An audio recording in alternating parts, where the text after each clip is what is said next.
மகேஸ்வரி, நிகழ்ச்சி நான் உங்ககிட்ட இருந்தே தொடங்குறேன். உண்மையிலேயே கம்பேரிட்டிவ்லி அதிமுக ஆட்சி காலத்தில் இருந்த பாதுகாப்பு இன்னைக்கு திமுகவினுடைய இந்த ஆட்சி காலத்தில் இல்லையா? பெண்கள் அச்சத்தோடு தான் இருக்க வேண்டிய ஒரு அவலம் தமிழ்நாட்டில் நீடிக்குதா? ரீகன், மங்கையராய் பிறப்பதற்கே நல்ல மாதவம் செய்திடல் வேண்டுமமான கவிமணி தேசிய விநாயகம் பிள்ளை பாடியிருந்தார். அந்த வைர வரிகள் அம்மாவின் ஆட்சிக்கு தான் பொருத்தமான ஒன்று. ஏனென்றால் அம்மா அவர்களை பொறுத்த மட்டிலும் அந்த மகளிருக்கான திட்டங்கள் சட்டங்கள் என்பது அவ்வளவு இருந்தது. இன்னும் சொல்ல போனா அம்மாவின் ஆட்சி என்பது மகளிருக்கான பொற்காலம் என்று சொல்ல வேண்டும். அம்மா அவர்கள் விமன் எம்பவர்மெண்ட் என்று சொன்னால் இது அனைத்தையும் உள்ளடக்கிய ஒரு ஓவரால் எம்பவர்மெண்ட், அதாவது எஜுகேஷனல் எம்பவர்மெண்ட், எக்கனாமிக்கல் எம்பவர்மெண்ட், அதே போன்று social empowerment and political empowerment, அனைத்தையும் உள்ளடக்கிய ஒரு மகளிர் மேம்பாடு. இதற்கான கனவு கண்டார்கள். அதற்கான சட்டங்களை, அதற்கான திட்டங்களை தான் அம்மா அவர்கள் நமக்கு தந்தார்கள். இப்படி மகளிரை ஸ்ட்ரென்தன் பண்றதுக்கு மட்டும் இல்ல, விமன் கைண்ட் ஸ்ட்ரென்தன் பண்றதுக்கு மட்டும் இல்லாம அவர்களோட சேஃப்டி செக்யூரிட்டி இதற்கும் அநேக திட்டங்களை சட்டங்களை அம்மா அவர்கள் நமக்கு வகுத்து தந்தார்கள். ஆனால் இன்றைக்கு கவிமணி அவர்கள் இருந்திருந்தால், இந்த ஆட்சியில் நடக்கின்ற இந்த அவலங்களை எல்லாம் பார்த்திருந்தால், மங்கையராய் பிறப்பதற்கே பாவம் செய்திட வேண்டுமம்மா என்று பாடியிருப்பார். ஏனென்றால் அதாவது பாஞ்சாலி சபதத்திலே பாஞ்சாலி அந்த துரோக துரியோதனர் கூட்டத்தை பார்த்து சொல்லுவார், பேய் அரசு செய்தால் பிணந்தின்னும் சாத்திரங்கள் என்று. இன்றைக்கு ஒரு அப்பாவி தமிழ் மக்கள் இந்த துரோக ஆட்சியாளர்களை பார்த்து அப்படி சொல்ல வேண்டிய ஒரு அவலம் இன்றைக்கு நிகழ்ந்திருக்கிறார். ஏனென்றால் இந்த விடிய ஆட்சியிலே எந்த மக்களுக்கும் பாதுகாப்பு கிடையாது, மகளிருக்கு பாதுகாப்பு கிடையாது, மழலை மாறாத பிஞ்சு பெண் குழந்தைகளுக்கு கூட பாதுகாப்பு கிடையாது. இன்றைக்கு ஒரு அதிர்ச்சியான செய்தி என்னவென்றால், என்சிஆர்பி கொடுத்த ரிப்போர்ட் படி, அதாவது crime against women and female children, இது எந்த மாநிலத்திலே அதிகமாக நடக்கிறது என்று ஒரு பட்டியல் தயாரித்து தந்திருக்கிறார்கள். அதிலே தமிழகம் 3வது இடத்திலே இருக்கிறது. முதல் இடத்திலே உத்தரப்பிரதேசம், 2வது மத்திய பிரதேஷ், 3வது இடத்திலே நாம் இருக்கிறோம். இதுல முன்னுரையில நீங்க சொன்ன மாதிரி இதுல நம்ம பெருமையோட என்ன சொல்லிக் கொள்ளலாம்னா, அம்மா ஆட்சி காலத்திலே, அண்ணன் எடப்பாடியார் ஆட்சி காலத்திலே பெண்களுக்கு பாதுகாப்பான ஒரு மெட்ரோபாலிட்டன் சிட்டி, அதாவது பெருநகரம் என்று சொன்னால் அது சென்னை. அதே போன்று பெண்களுக்கு பாதுகாப்பான மாநகரம், ஒரு காஸ்மோபாலிட்டன் சிட்டி என்று சொன்னால் கோவை என்ற பெருமை நம்ம ஆட்சியில நாம் பெற்று தந்தோம் நமது தமிழகத்திற்கு, தமிழ் மக்களுக்கு. ஆனால் இன்றைக்கு அந்த பெருமையை இழந்து நிற்கின்றோம். அதாவது முதல்ல எல்லாம் பாத்தீங்கன்னா, நம்ம ஒரு அதிர்ச்சியான செய்தி, அந்த தரவையும் சொல்லிட்டு இந்த செய்தியை நான் சொல்ல விரும்புறேன். அதாவது இன்றைக்கு ஒவ்வொரு 51 நிமிடத்திற்கும் ஒரு பெண் இனத்திற்கு எதிரான ஒரு குற்றம் நிகழ்ந்து கொண்டிருக்கிறது நமது தமிழ் மண்ணிலே. அது மட்டுமல்ல, இதை காட்டிலும் கொடுமை என்னவென்றால், ஒவ்வொரு 60 நிமிடம், அதாவது 1 மணி நேரத்திலையும் பெண் குழந்தைகளுக்கு எதிரான குற்றங்கள் 18 குற்றங்கள் நிகழ்வதாக தரவுகள் சொல்கின்றன. ஆக எப்படிப்பட்ட ஒரு அபாயகரமான சூழ்நிலையிலே இன்றைக்கு பெண் குழந்தைகளை வளர்த்து ஆளாக்க வேண்டிய ஒரு கட்டாயத்திலே, ஒரு பரிதவிப்பிலே இன்றைக்கு பெற்றோர் தள்ளப்பட்டு இருக்கிறார்கள். மகேஸ்வரி, நீங்க என்சிஆர்பி ரிப்போர்ட்டும் அதுதான் சொல்லுது, நீங்களும் அதுதான் குறிப்பிடுறீங்க. ஏன் இந்த காலத்துல பெண்கள் மீதான ஒடுக்குமுறை அதிகமாயிருக்குன்ற பார்வை இருக்கு இல்லையா? பாலியல் ரீதியாக துன்புறுத்த போக்கு ஏன் அதிகமாயிருக்கு? ஒரு பக்கம் அவங்க இலவச பேருந்து பயணம் கொடுத்துட்டோன்றாங்க, மகளிருக்கான உரிமை தொகை கொடுத்துட்டோன்னு சொல்லி பெருமை பேத்திக்கிறாங்க. ஆனால் இன்னொரு பக்கம் உண்மையிலேயே சமூகத்தில் பெண்கள் ஒடுக்கப்படுறாங்க, பெண்கள் மீதான பாலியல் துன்புறுத்தல் அதிகமாயிருக்கு, குடும்ப பெண்களினுடைய குடும்ப வன்முறை அதிகரிச்சிருக்கு இல்லையா? என்ன காரணம்? அதாவது இவர்களுக்கு மகளிரை பற்றியோ மக்களை பற்றியோ இந்த ஆட்சியாளர்களுக்கு கவலை இல்லை. மகளிரோட பாதுகாப்பிலே மிக மிக அலட்சியமாக இந்த ஆட்சியாளர்கள் இருக்கிறார்கள் என்பதற்கு தான் இதெல்லாம் ஒரு எடுத்துக்காட்டு. அதாவது அந்த காலத்துல நம்ம வீட்டுல முன்னோர்கள் எல்லாம் சொல்லுவாங்க, பூப்படைந்த பெண்களைத்தான் நம்ம பொத்தி பொத்தி வளர்க்கணும்னு சொல்லுவாங்க. ஆனா இன்றைக்கு பருவமடையாத பச்சிளம் பெண் குழந்தைகள், 2 வயது 3 வயது 5 வயது பெண் குழந்தைகள், இன்றைக்கு பால்மனம் மாறாத பச்சிளம் குழந்தைகள் பால் சுகம் காண பாழாக்கும் பாதகங்கள் இந்த ஆட்சியாளர்களால் அங்கங்கே அரங்கேற்றப்பட்டுதான் வருகிறது. இதை இந்த ஆட்சியாளர்கள் அரங்கேற்றப்படுகிறது என்பதை விட அதை அவர்கள் கண்டுகொள்ளவில்லை, அதற்கான உரிய நடவடிக்கைகள் எடுக்கவில்லை. இதற்கு ஒரு உதாரணம் சொல்லணும்னா, அதாவது இப்போ வீட்டிற்கு முன்னால் விளையாடி கொண்டிருந்த குழந்தை காணவில்லை, பெற்றோர்கள் தேடுகிறார்கள், மறுநாள் சாக்கடையிலே சடலமாக மீட்கப்படுகிறது. திமுகவை சேர்ந்த விருதாச்சலம் கவுன்சிலர், அதாவது கடலூர் மாவட்டத்துல, அவர் ஒரு பள்ளி நடத்தி வருகின்றார். அந்த பள்ளியிலே யூகேஜி படிக்கின்ற குழந்தை அந்த பள்ளி தாளாளர் அவர்களால், அதாவது திமுக கவுன்சிலரால், பக்கிரிசாமி என்று கருதுகிறேன் அவரது பெயர், அவரால் சீரழிக்கப்படுகின்றார். பிறகு அந்த குழந்தைக்கு ஆரோக்கியம் சீர்கெட்டு மருத்துவமனைக்கு எடுத்து சென்ற போதுதான் இந்த விவரங்கள் எல்லாம் தெரிகிறது. நம்முடைய எதிர்க்கட்சி தலைவர் அவர்கள் கொடுத்த அழுத்தத்தின் காரணமாக ஆட்சியாளர்கள் அவர்கள் மீது நடவடிக்கை எடுக்கிறார்கள், தங்களது கட்சி நிர்வாகி மீது. இது மட்டும் இல்ல, நீங்க இன்னொரு செய்தியும் பார்த்தோம் என்று சொன்னால், கடந்த ஆண்டு 2023 நமது ஏப்ரல் 15 என்று கருதுகிறேன், அப்போது பார்த்தால் கோவை மாவட்டத்திலே பேரூரிலே அரசு பள்ளியிலே படிக்கின்ற 8வது படிக்கின்ற ஒரு குழந்தை அங்கே இருக்கின்ற பிடி மாஸ்டரால் சீரழிக்கப்படுகின்றார்.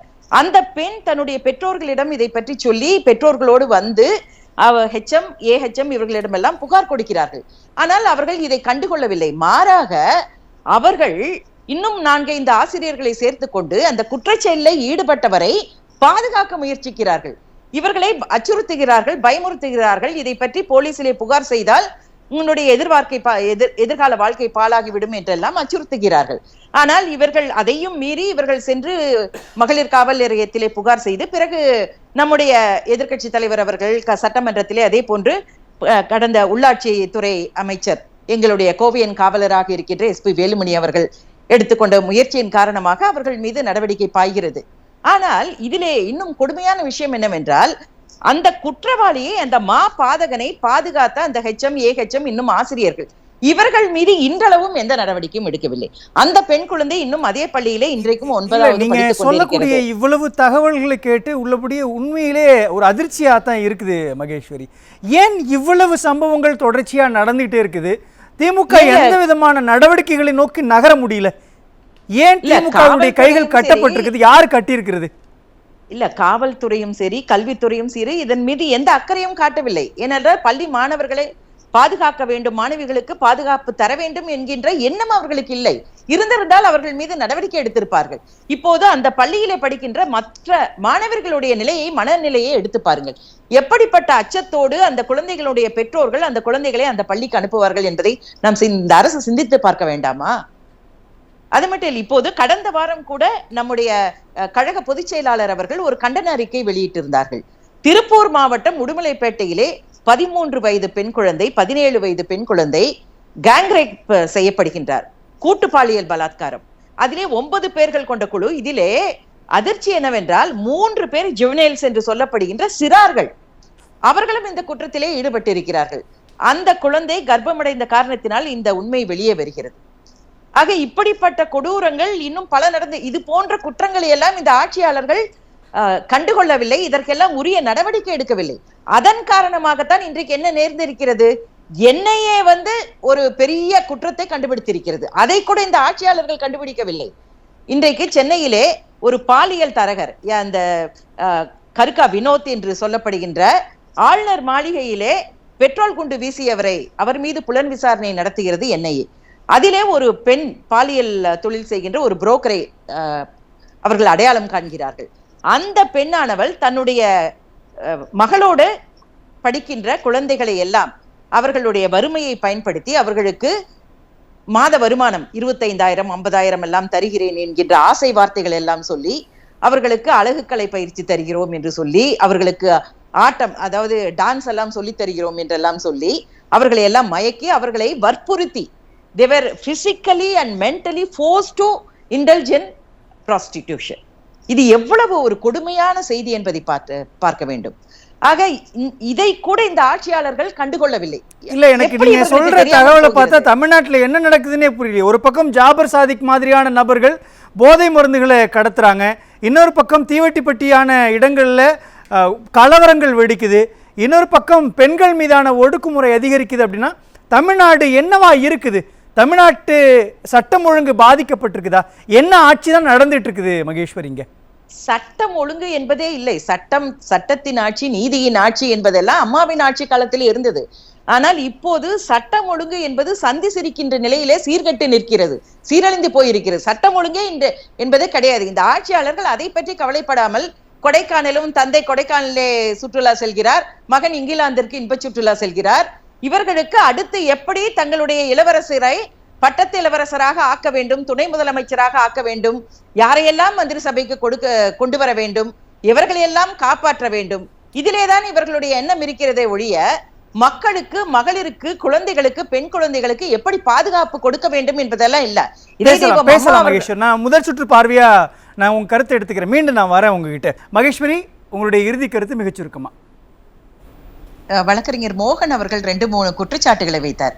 அதாவது அம்மா ஆட்சியில, அதிமுக ஆட்சியில பெண்களுக்கு, குழந்தைகளுக்கு எதிரான குற்றச்செயல்கள் நிறைய இருந்ததுன்னு சொன்னார்.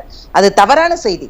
ஏன்னா தேசிய சராசரி 40.7 விழுக்காடா இருந்தப்போ தமிழகத்துல அது 10, அம்மா ஆட்சி காலத்துல 10.1 விழுக்காடு தான் இருந்தது. தேசிய சராசரியை விட மிக குறைவாக இருந்தது. ஆனால் இவர்களது ஆட்சி காலத்துல இப்ப பாத்தீங்கன்னா கிரைம் அகெயின்ஸ்ட் சில்ட்ரன் வந்து 31.74 விழுக்காடு உயர்ந்திருக்கிறது. அதே போன்று கிரைம் அகெயின்ஸ்ட் விமன் வந்து 43.25% உயர்ந்திருக்கிறது. ஆக இப்போ யாருடைய ஆட்சியில crime against women and children உயர்ந்திருக்கிறது என்பதை எல்லோருமே இதன் மூலமாக உணர்ந்து கொள்ளலாம். அது மட்டும் இல்ல, இன்னொரு செய்தியை சொன்னாரு, எல்லாருமே குடிக்கிறாங்க. ஏன் இவங்க எல்லாம் குடிக்கிறாங்க? இல்லத்தரசி அவர்கள் பெண்கள் குடிக்கின்ற, பெண் குழந்தைகள் குடிக்கின்ற காட்சியை காண்பிப்பது போது இவர்கள் ஏன் குடிக்கிறாங்கன்னு 24/7 மது விற்பனை செய்கிறார்களே இந்த ஆட்சியாளர்கள், அதை நிறுத்த சொல்லுங்க. அதே போன்று 4000 இல்லீகல் பார்ஸ் கலை அவர்கள் சொன்னது போல அதை ஏன் இவர்கள் அனுமதித்தார்கள்? நாம் படிப்படியாக குறைத்து கொண்டு வந்தோம். இவர்கள் அதையும் செய்யவில்லை. இப்போது கூடுதலாக 4000 பார்களை இவர்கள் அனுமதித்திருக்கிறார், இல்லீகல் பார்ஸ் அனுமதிச்சிருக்காங்க. அது மட்டும் இல்ல, இன்றைக்கு கள்ளச்சாராயம் பெருக்கெடுத்து ஓடிக்கொண்டிருக்கிறது, ஆறாக ஓடிக்கொண்டிருக்கிறது. 28 பேர் மரணம் அடைந்திருக்கிறார்கள். சயனைடு சாராயம் விற்கப்படுகிறதுங்க. இதுக்கெல்லாம் யார்? இந்த ஆட்சியாளர்கள் தானே பொறுப்பேற்கணும். காவல்துறைக்கு இவர்கள் தானே பொறுப்பு. காவல்துறை இதற்கெல்லாம் துணை போய் கொண்டிருக்கிறது. அது மட்டும் இல்ல, இன்றைக்கு வந்து தமிழகம் வந்து போதை மாஃபியாக்களினுடைய புகலிடமாக மாறி இருக்கிறது. ஆனால் அவர்கள் கொடுக்கின்ற சிசிடிவி கேமராக்களை வாங்கி இன்றைக்கு காவல்துறையிலே உயர் பதவியிலே இருப்பவர் பொருத்தி கொண்டிருக்கிறார். அம்மா ஆட்சியிலே பெண்களுக்கு எதிரான குற்றம் நடைபெறாமல் இருந்தது காரணம் அந்த காவலன் செயலி திட்டம், அதே போன்று அம்மா ரோந்து வாகனங்கள், எல்லா இடங்கள்லயும் நகர் முழுக்க வந்து நம்ம வந்து சிசிடிவி கேமராக்கள் பொருத்தியது. அது போன்ற நடவடிக்கைகளை, முன்னெடுப்புகளை இந்த ஆட்சியாளர்கள் ஏன் செய்யவில்லை? ஏன் குற்ற நடவடிக்கைகளை தடுப்பதற்கு முன்வரவில்லை? அது வந்து இவர்களுக்கு மக்கள் மீதோ, மகளிர் மீதோ, பெண் குழந்தைகள் மீதோ கிஞ்சித்தும் அக்கறை கிடையாது. பேசலாம். உங்களுடைய பார்வையா நான் முன்வைக்கிறேன். அவர்கள் வந்து இந்த போதை மருந்து கடத்தல வந்து கண்டுபிடிச்சது என்சிபி. அதே போன்று இப்ப சமீபத்துல கண்டுபிடித்த பெண் குழந்தைகளை எல்லாம் விபச்சாரத்தில் ஈடுபடுத்தப்படுகின்ற இந்த குற்றச்செயலை கண்டுபிடித்தது வந்து NIA. ஆக தமிழக காவல்துறை செயலற்று இருக்கிறது.